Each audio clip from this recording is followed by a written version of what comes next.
In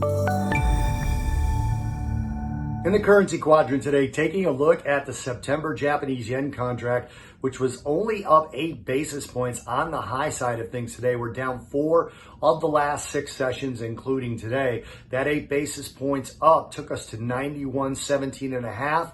On the downside, we were down almost a half of 1%. 90.66.5 was that low in the September yen. And then we closed down 0.25%.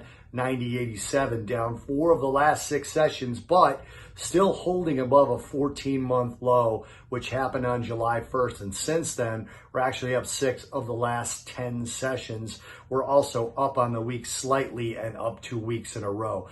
The BOJ had a meeting this week. An interest rate and an asset purchase decision was made, and they left interest rates unchanged and pledged to continue their yield curve control, which means the asset purchases are going to stay where they were at.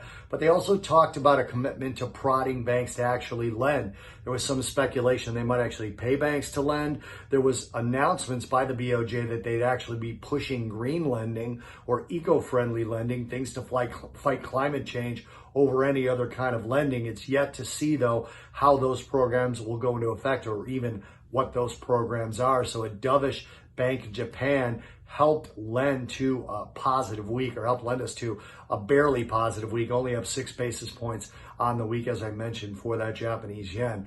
The dollar, of course, was strong, so it's strange to see the yen up at the same time. Might be a tiny bit of flight to safety involved in there. The dollar's up about 67 basis points this week, and it is up 7 of the last 9 sessions. So considering that the yen was up 6 of the last 10 sessions in that same period of time, or rather I should say the dollar is up 7 of the last 9 weeks, it could be a tiny bit of flight to safety that's been a tailwind for the Japanese yen.